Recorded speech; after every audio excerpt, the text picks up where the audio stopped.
Now, the greatest radio shows of all time. Suspense. The Shadow Node. Washington calling David Harding, counter-spy. Classic radio theater. The Great Gildersleeve. Fibber McGee and Molly. Dragnet. Gunsmoke. The Lone Ranger.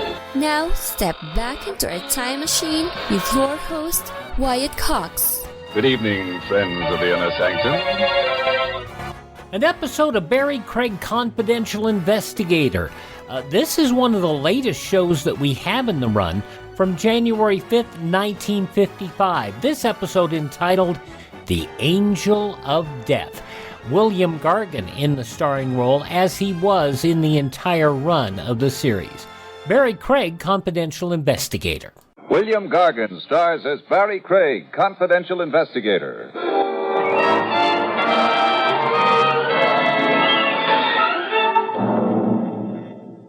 It's okay to cut a competitor down a few notches, but never cut him 6 feet lower than the soles of his feet. That's no longer fair competition, folks. That's murder.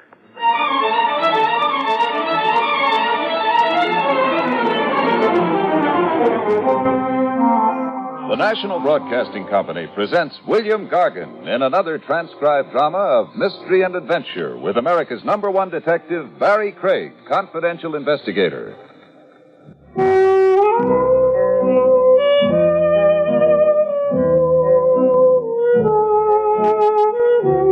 Barrie Craig speaking. One way of landing a client is to fish him out of the river, which is exactly how I commenced my confidential file in a character named Richie Stimson.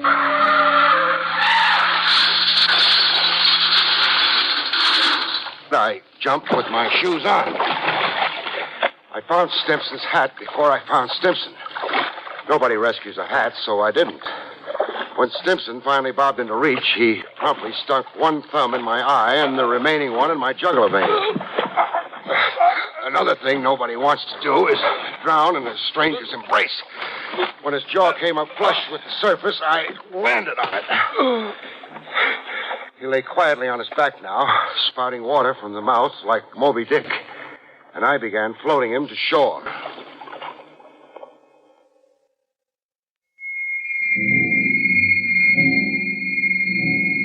On shore, the closest shelter we could find was a junk dealer's basement store. I stuck Moby Dick right up against the stove so he could dry out.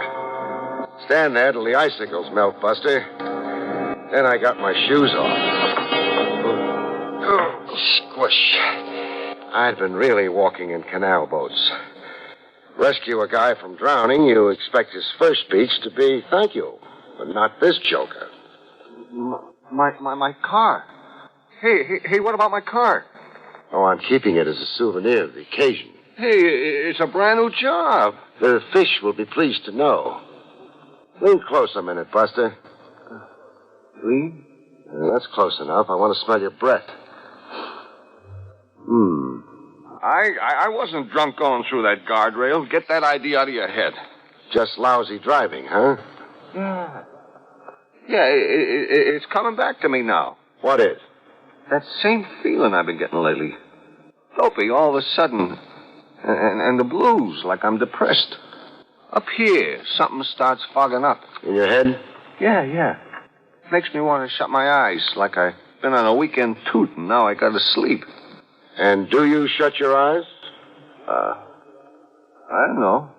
Buster. What? Confidentially, who are you? Richie Stimson. Chauffeur, used to be. And now? A husband. That's, your occupation? Yeah, that is. Oh. Who are you? Barrie Craig. I'm a detective. What do you know? And, where can I bill you? Bill me for what? A suit of clothes, look. Oh, yeah, torn. Hey, you sure it wasn't torn before? Now, that's what I call gratitude. 472 1/2 Park Avenue. Send me the numbers and I'll write out a check. Where? Park Avenue? What's the surprise? Boy, your kisser has got 10th Avenue on it. So I moved east 7 blocks. So you married east 7 blocks.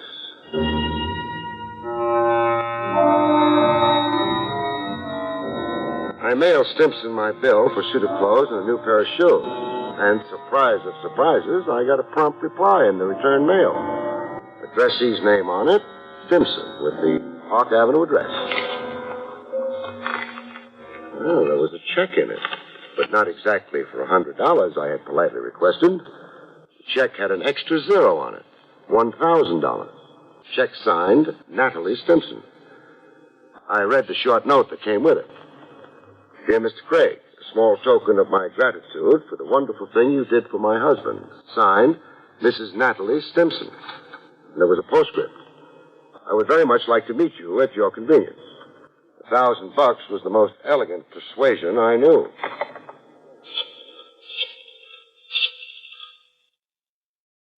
Information? I'd like the phone number of a golden angel. Her name? Oh, Mrs. Natalie Stimson, 472 and a half, Park Avenue.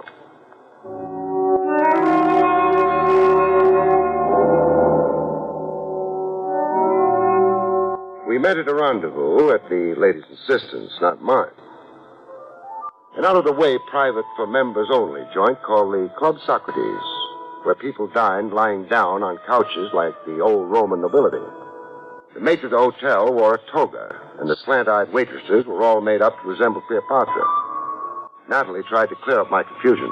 It's a revival of old Roman dining habits, Barrie. It's the newest fad. Imagine. It restores eating to what it should be. And what's that? Oh, why, life's most gratifying experience. A sheerly exotic... Enough said. So, kick your shoes off, lie back on the couch, and luxuriate. Really enjoy it, Barrie. So tell me. Tell you? Why we're wallowing here. Oh, I want to talk to you about Richie. Oh, your ex-chauffeur and present husband. It's his unaccountable depressions. You worry over them. Richie's told you about them? You sound surprised. Well, I am, for Richie to confide so quickly. Wow. I'm a guy people right away confide in. He says he gets, quote, dopey all of a sudden. Gets the blues. Becomes depressed. And then up here in the beans, something starts fogging up, unquote. His reflexes go awry. He loses sense and coordination. I've seen it happen time and again. Well, give me an example. What?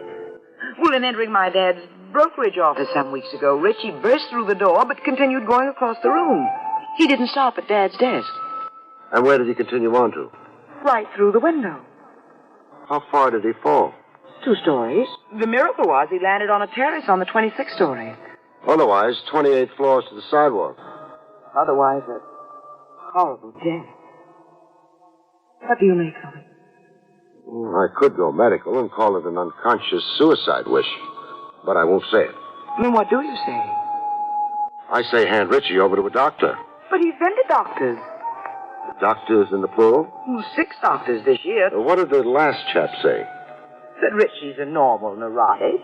Yet he's accident-prone. Accident-prone. Those are exactly the words the other fellow, the lay analyst, used. So keep him under glass. Don't let him roam around. Now, is that practical advice? Maybe not. Now, besides sympathy, what do you want of me? I want you to be Richie's man friend. Come again?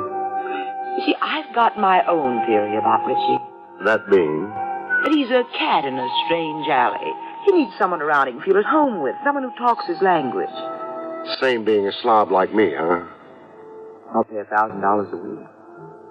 For me to chum around with Richie?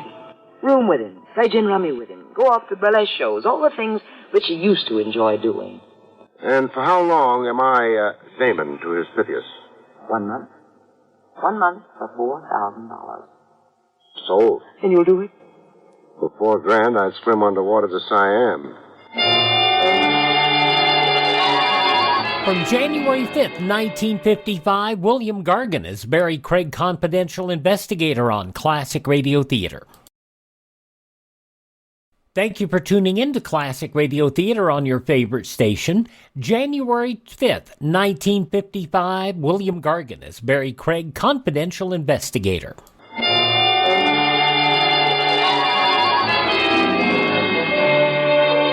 And that's how I came to move over to Park Avenue. But not without protests from my newfound buddy. Get your hat and scram out of here. If I do that, I'm unemployed. Hey, who's paying you? My father-in-law? I haven't met him yet. Natalie? Natalie. So, Natalie hires you to watch over me, huh? Oh, you got that wife in a million. Hey, what's Natalie paying you? Oh, a mere 1,000 a week. 500. What happened to my other 5? I just cut in for it. You did? Yeah. I could use more dough. They're keeping me on short rations. And if I get stubborn about my whole 1,000? We're not best friends no more. You run out of here like a thief. You're unemployed. Bum. Okay? Okay, partner. I'll give you a horse. You run your 5 back to $1,000. Decent of you. Hey, what do we do today? Anybody for the zoo? Zoo, my eye. Hey, I know what. So do I. Oh, hey, you're not a mind reader. Your mind reads easy. The Crescent Burlesque House over in Hoboken. What do you know? You are a mind reader at that.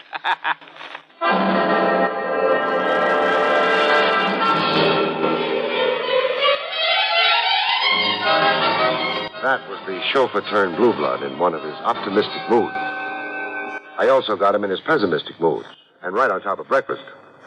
Hey, the fog's coming up. It's beating at my eyeballs. You're depressed today. I feel lousy. Boy, how lousy I feel. Hating the world and yourself? Yeah. Yeah, that's one way of putting it. Hey, will you look? I can't even tie my shoelaces. Hand shaking? Yeah, like that head mom over at the Crescent last night. The reflexes all shot, huh? Who knows about reflexes? Now look, hold one arm out straight in front of you. Huh? Okay. Now what? Close your eyes. So they're closed. Now bring a finger back and touch the tip of your nose. Touch the... Oh! Trouble? I jabbed my finger in my eye. Couldn't find your own nose, huh? Hey, what does that mean? Your coordination's off. Way off? Way off. Hey, what does it to me, huh? Well, ask a doctor. Well, I've been to doctors. I've been tapped with little hammers, x-rayed. I've been laying on couches and talking myself hoarse. Talking about what? Oh, anything that came in my head. Psychiatry, this was. About kid days, my old lady. The time Lefty Louie came at me with a butcher knife. Over abroad, this was. And, about Miss Curran. Miss Curran? Yeah, my teacher in 4B. I used to dream about her a lot. I figured to marry her when I grew up. So why didn't you? Well, at the time I was in 4B, she was 72. No, what I got in for doctors, I tried them. Hey, what we do today, huh?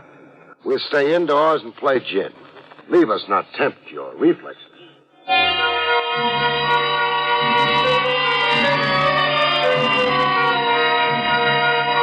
Richie had been to doctors, but I hadn't. So I tried one, an old friend. He'd roomed with my aunt once while serving his internship. Dr. Dinglespieler. A nice little guy who kept his beard buttoned in his vest. You say he has been to doctors? 6. He's run the gamut, from cardiography to psychoanalysis. Well, it is very strange that there was no recommended therapy. The symptomology seems to be clear. Meaning? The disorientation, the damage to the nervous system. Talk to me in English, not Greek. Either the man has a detectable nervous disorder or he is in a psychosis. As simple as that. I mean, medically speaking. A good physician should see what bothers Richie Stimpson by eye.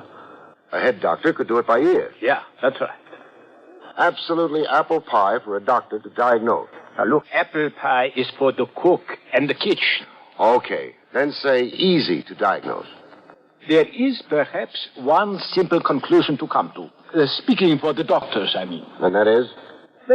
That your friend had none of these symptoms you have described at precisely those times when the doctors examined him. Had none of the symptoms at the time of examination. Yeah. I'll need time to figure that one out, Doc. Now, tell me, which branch of medicine is more apt to be mistaken?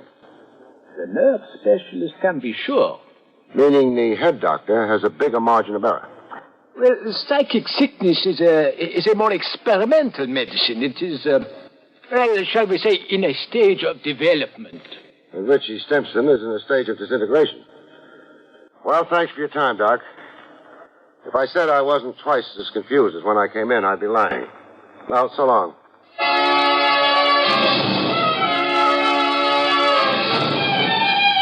I trotted myself over to 10th Avenue for a peek into Richie Stimson's background.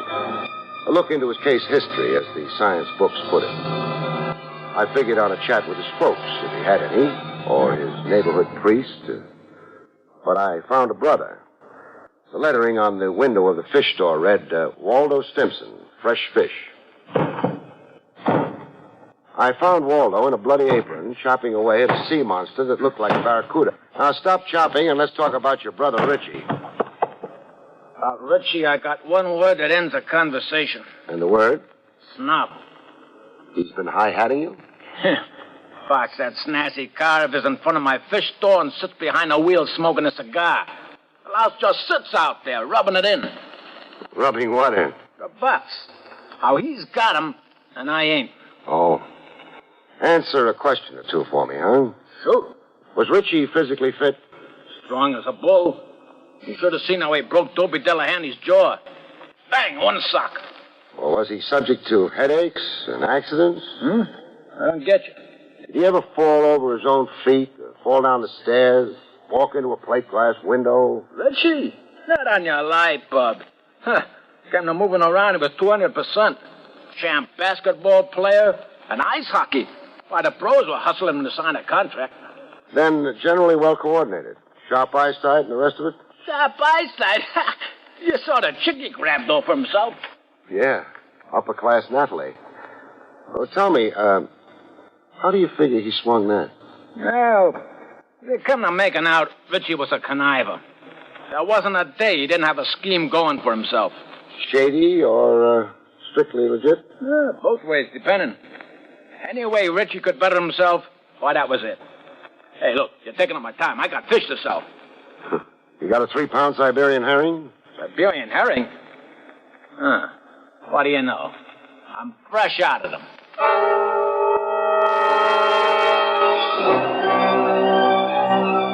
That led me to the father-in-law, C. Lindsay Bernard, broker.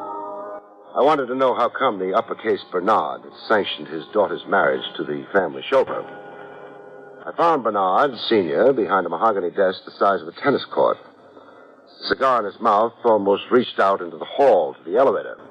Yes, your question, Craig, has definite point. But not with me. Well, why not? There's no snobbery in the veins of C. Lindsay Bernard. Not a drop of it, sir. We're a tribe of great commoners. Why, my father cleaned sewers, and his father sold pots and pans along the great American highway. Then you approved of Richie Stimson? Oh, heartily, sir. You might say I cheered him up that middle aisle to the marriage altar. I favored Richie over Byron Follinsby. Yes, sir, a red-blooded young man like Richie. Why, I abetted his cause with Natalie. I am against the rich inbreeding with the rich. Very bad for progeny. Transmits white blood cells. Offsprings are anemic. Cut. My ears are bent. While we're on this high-level talk, a quotation comes to my head.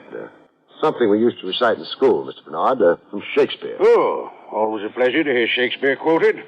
The quotations, huh? Methinks you plead too hard. Is that a sneer at my veracity? It could be. Why, you foul-mouthed, low-born peasant. And a minute ago, you were the guy advertising himself as the great commoner.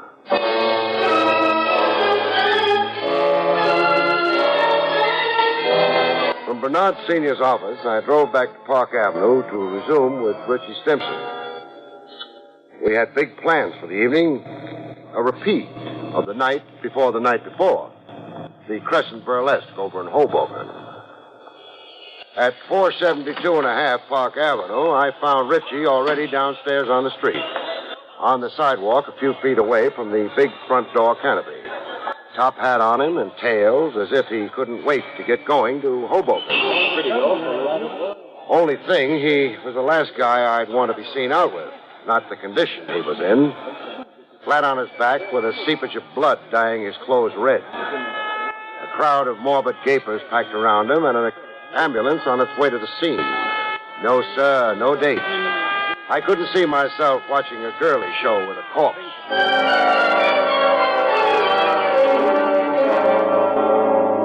From January 5th, 1955, William Gargan is Barrie Craig Confidential Investigator.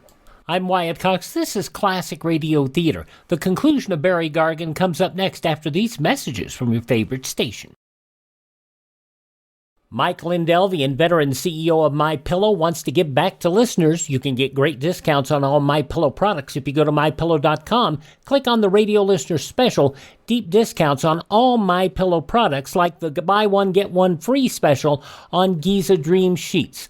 All MyPillow products come with a 60-day money-back guarantee, 10-year warranty. Call 1-800-951-8175 or go to MyPillow.com. Click on the radio listener special. Use my promo code USA. You know, if you feel like you're stuck with a health care plan you don't like, right now is a great time to switch to MediShare. They'll waive your new member fee if you join by January 15th. So that's $170 in addition to all the other savings.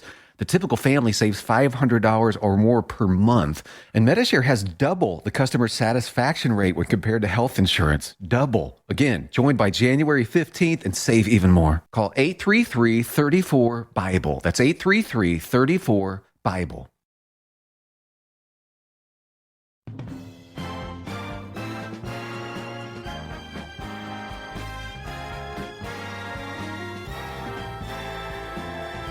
Thanks for tuning in to Classic Radio Theater here on your favorite station.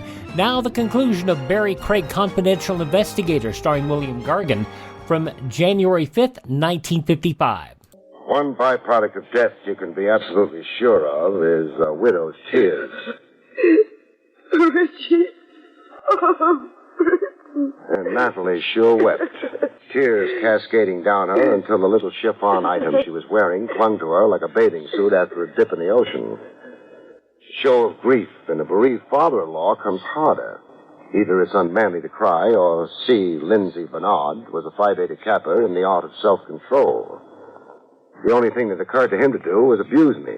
Richie died because of your negligence, Craig. Your default of duty. You weren't hired to gad about making ridiculous inquiries. You had explicit duties. You were paid to stay with Richie. Never let him out of your sight. The guy is slated to walk off an outside terrace 18 stories up. Comes a time when he does it. There's only one chap really watching him 24 hours a day. One chap? The angel of death.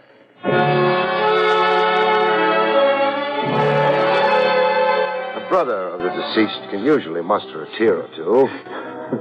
Poor kid. Death softened you toward your brother Richie, huh? Yeah. I ain't got no hard feelings now. Who she set it like this here? Look at them drapes and that chandelier. Imagine walking out on it. Walking off a terrace into space 18 stories over the sidewalk. Yeah. What a way to go. Your beautifully coordinated brother. The kid with sharp eyesight and trained reflexes. Oh, about that, no, I didn't exactly feature the right dope on Richie that time we talked. I sort of left something out. You did? Yeah, something that came back to mind. You see, Richie was a big one for accidents. All the time falling down cellars or fire escapes. And your pains here in the head, always with a wet towel and the ice pack on his bean. You get me, huh? Better than you think, Waldo. Tell me something. What? Who's paying you to lie to me, and how much are you getting? Well, suppose I am in the way of a few bucks. No harm to nobody. Why should I pass it up? Because your brother was set up to accidentally kill himself. Or be murdered. Murdered? Now, how could that be?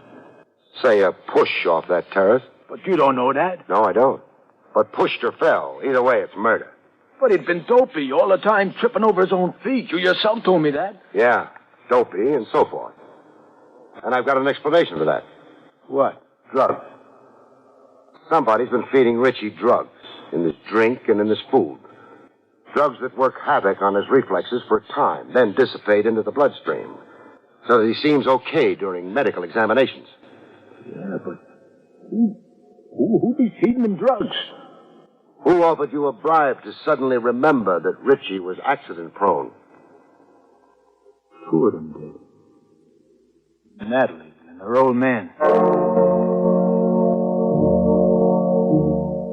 I only got a piece of the truth from Natalie. I didn't marry Richie.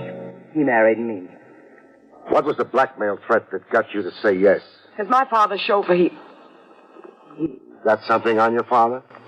Some business irregularity your father could be liable to prosecution for? That it? Okay. Clam up pending advice of counsel. I'm content to let the whole story wait on the autopsy. The autopsy? The one I'm ordering to be done immediately. To determine the nature of the drug that got Richie drowsy and dopey enough to walk off that terrace into cold space. This one hasn't had time yet to really dissipate into the bloodstream, beautiful. I will never hire you. People are all the time hiring me as a cover for their cute operations. I can be hired, baby, but not bought. Hired, but not bought. I'm sure you understand the difference. You've been to college.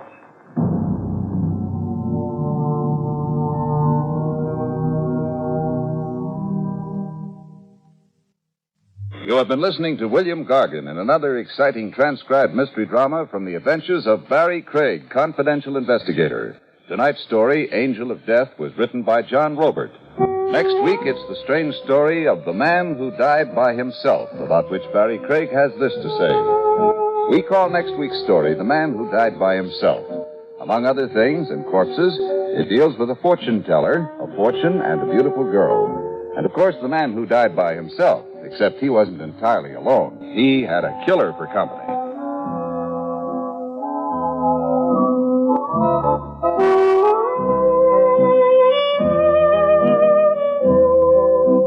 The National Broadcasting Company has just brought you an NBC Radio Network production with William Gargan starring as Barrie Craig, Confidential Investigator. Directed by Arthur Jacobson. Cast included Paul Duboff, Betty Lou Gerson, Jack Carroll, and Jack Moyles.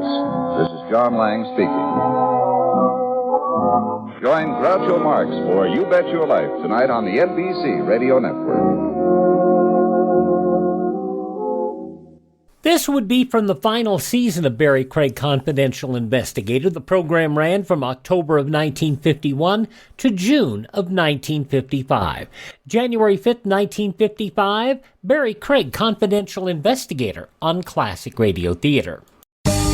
What does it mean to be an American? Just what are our American values? Working hard to succeed, loving God, country, and family, being honest, strong, and compassionate. Supporting our Constitution and recognizing that we are blessed to be living in America, the greatest country in the world. Our Bill of Rights protects us, our freedoms of worship, speech, and privacy, our right to own firearms, our right to trial by jury. Our right to be free, to live our own lives without some bureaucrat telling us what to do. Most countries don't have these rights. Want to know more? It's all there in the book. Get your own free book, The U.S. Constitution and the Declaration of Independence. Then read it again, and this time share it with your friends. Our great Constitution is the basis of all of our freedoms, our inalienable rights. Get your own copy at freeusbook.com. Brought to you by the American Media Council.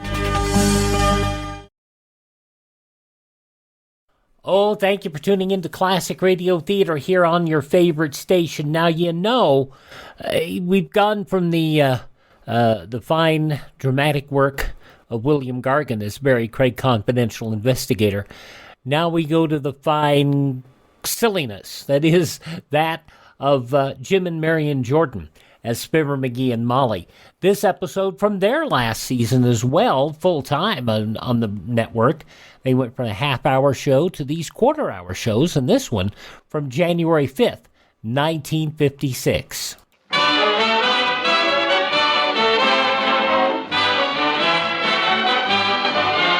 Again, we invite you to listen to the transcribed adventures of Fibber McGee and Molly. The show is written by Phil Leslie and Ralph Goodman and directed by Max Hutto.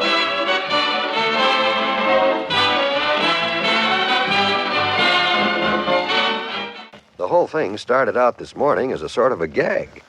Dr. Gamble was razzing Mr. McGee about his short temper, and finally the doctor stuck his neck out like this. You heard me, Sonny. I said if you can go all day long without blowing up once, Miss Cuddleson and I will take you and Molly to dinner tonight at Antoine's. Antoine's? Oh, the fanciest place in town. And you'll pick up the check, Fatso, for all of us? I certainly will. Oh, boy, what a pigeon. Just for not losing my temper all day, this is going to be the easiest free dinner I ever stuck you for, Fatso. I'm not worried a bit. That detachable temper of yours will fly off the handle by noontime, probably. Remember now, if you do lose it today, you pick up the check tonight. Just bring plenty of dough tonight, Doctor. Oh. I shall go upstairs now, my dear, and go back to bed for the day. What? Just call me in time to get dressed for dinner. On dock. That was this morning. And all day long, Mr. McGee's temper has been nice and even. So now, at 8 o'clock p.m., we find the happy foursome on their way to Antoine's for dinner. I hope you don't mind driving us in your car, McGee. Mine's been acting up today. Not at all, Docky, not at all. I'm happy to furnish the transportation to your party. Are you two comfortable back there, Doctor? Miss Cuddleson? Yeah. Fine, thanks. I love that fur coat of yours, Mrs. McGee. Persian lamb, isn't it? Thanks. Yes, it is. My Aunt Sarah sent it to me last fall. She got tired of it. It's pretty old-fashioned, really, but... Oh, McGee, watch it. This downtown traffic makes me nervous anyhow. Oh, don't ride the boy, Molly. He's doing okay. As a matter of fact, I'm amazed at him. 2 cars have cut in front of him so far, and he hasn't lost his temper once. Me? Lose my temper and lose the bet and wind up paying the dinner check? Ha! Not me, Docco. It'll take a major catastrophe to get Look me... out, McGee, the man in front of you. Oh, my goodness. Hey, who the heck does Now, McGee, nobody's hurt. Oh, we didn't hit very hard. Don't worry. Looks like your bumpers are hooked, McGee. I saw the whole thing. It was all his fault. Go poke him in the nose, boy. Wait here. McGee, remember your promise. Don't lose your... Dr. Gamble. Yes, my dear? You didn't by any chance connive to have McGee drive tonight because you knew that when he got into this downtown traffic, his temper would flare up. Who, me? Yes, Why, you. Molly, that would be an awful dirty trick to play on an old friend who cheats me every chance he gets. I'm surprised you'd think Oh, look, the other man got out of his car, and Mr. McGee is helping him get the bumpers unhooked. What? Listen, what are they saying? Don't give it another thought. It could happen to anybody, Bud. What did he say? He said it could happen to anybody, Bud. And they're shaking hands. Oh, that little sneak. What he won't go through to get a free meal. Doctor, I think you've met your match tonight, and I want to tell you I'm very pleased with the new McGee.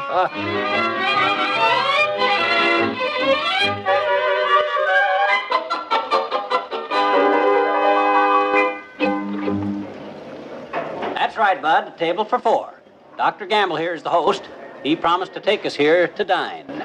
I'm sorry, Dr. Gamble, but I don't seem to have a record of the reservation here. You don't? Are you sure, Pierre? Yeah, look again. What kind of McGee. I am terribly sorry. Oh, my. George, what do you suppose happened? You don't suppose maybe you were busy, Doctor, and forgot to call for a reservation? Not that you ever thought it might get McGee upset or anything. Say that's right. Oh, I am so forgetful. I must have forgotten to call. Oh, I'm wise to you, Doctor. I'm afraid the only table we have left is that one in the far corner there, by the kitchen. By the kitchen? Well, maybe we should go someplace else, George. It's pretty annoying to have that swinging door right at your Oh, I think that's fine. If you girls don't mind. Lead the way, Pierre. This way, please. You made a deal, Fatso. If I keep my temper all day, you're stuck with the check. And you're stuck, boy. You're stuck. I'll eat like I never ate before, and if you think anything is going to get me excited, just think again.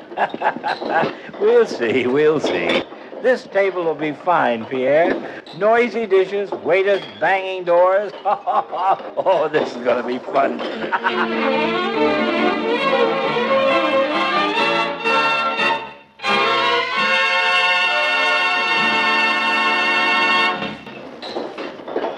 My, I don't know when I've eaten such wonderful food. It's a lovely place, isn't it? This table near the kitchen wasn't bad at all. No, it wasn't really close enough to the kitchen, darn it. Look at him, Molly. He's getting worried now that it's almost time for the check. And speaking of check, we should have checked your fur coat as long as it's Doc's treat. Oh, no, I'd rather have it on the chair there anyhow. It's not in anybody's way. I don't understand you telling me that Mr. McGee has a volatile temper at all, George. I've never seen a more reserved, more patient gentleman. It's nothing.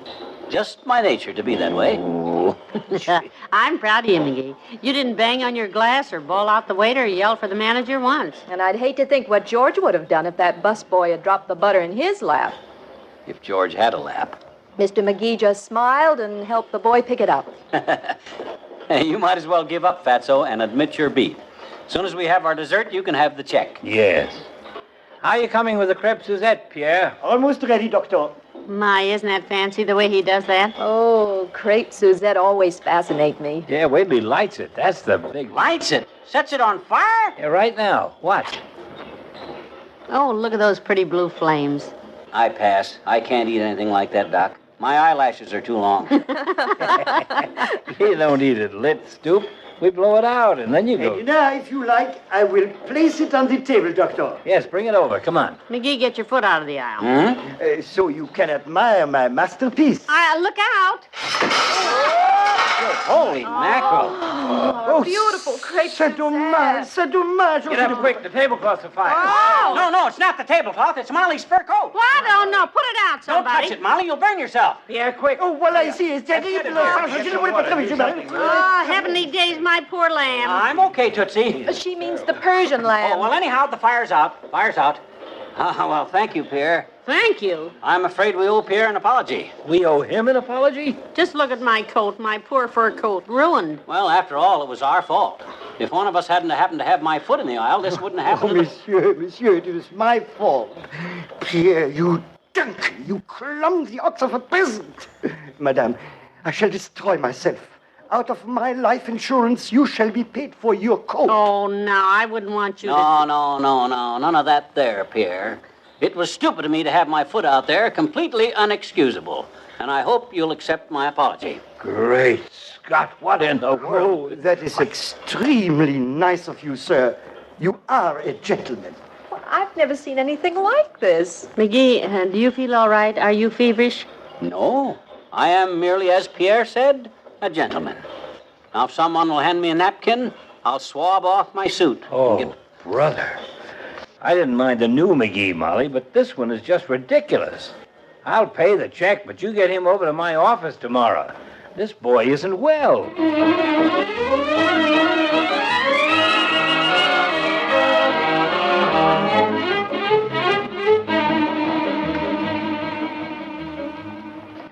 Ah, boy, home at last. Phew, what a night. All right, McGee. Now. Hmm? I said now. Now? Now that we're home, I want to know what goes on in that curly little noggin of yours. I don't know what you mean, my dear. Yes, you do. You stood there and watched that silly waiter set my coat on fire, and I watched for you to tear the roof completely off. Why didn't you? It isn't natural. Are you sick? What goes on here? Don't you worry about a thing, Tootsie. Everything's under control. I thought so. You've got some kind of an ace up your sleeve. Not up my sleeve, kiddo. It's up your sleeve. Or, to be more exact, in the lining.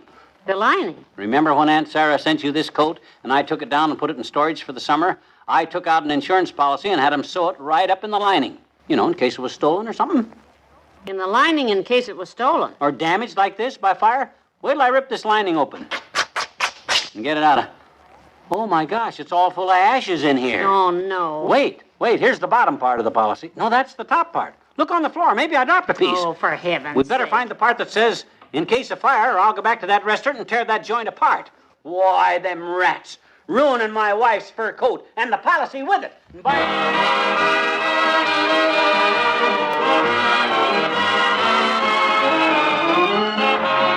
Hand me that other piece of the policy, Molly. The little scorch piece. Thanks. I'll put that right in the middle here. Well, what's the spell now? This time it comes out Consolidated General 4 and Fifth Policy. Now, I'm getting closer, kiddo. I'll shuffle up the pieces and start over. And this time I'll get it... Tomorrow, dearie, tomorrow. Let's go to bed. Okay, but I'll get it tomorrow, don't you worry. So long, everybody. See you tomorrow. Bye.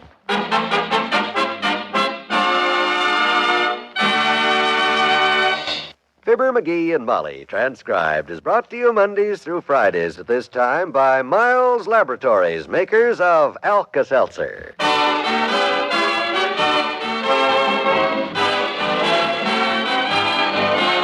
Dr. Gamble is played by Arthur Q. Bryan. Jean Bates appeared as Miss Cuddleson and Fritz Feld as Pierre. Plan to be with us again, won't you, for more nonsense with Fibber McGee and Molly.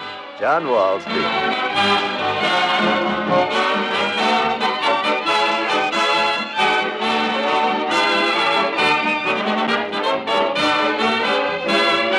Oh, if it's not one thing, it's the other. January 5th, 1956, Fibber McGee and Molly on Classic Radio Theater. Let's look ahead to 1966, and there you are in your beautiful new home. You've got automatic gadgets everywhere. There's a sparkling new dream car in your garage. The youngsters are in a fine college. All's right with the world. Is this just an idle dream? No, this is a real future that you can start building right now. A secure, carefree, prosperous future built with United States savings bonds. In 10 years, you'll get back $4 for every $3 you've invested. Join the payroll savings plan where you work or buy bonds where you bank. Start in 1956 to make 1966 the beginning of the golden years. This is Debbie Reynolds. If you've been wondering what you can do to fight communism personally from your own home, there is something you can do. Support Radio Free Europe, the station built and financed by the contributions of the American public to the crusade for freedom. Radio Free Europe is one Cold War operation the communists fear and attack constantly. Support Radio Free Europe. Send your truth dollars to Crusade for Freedom, care of your local postmaster. Ladies and gentlemen, the chief hope of our enemies is to divide the United States along racial and religious lines and thereby conquer us. Let's not spread prejudice. A divided America is a weak America. Through our behavior, we encourage the respect of our children and make them better neighbors to all races and religions. Remind them that being good neighbors has helped make our country great and kept her free. Thank you.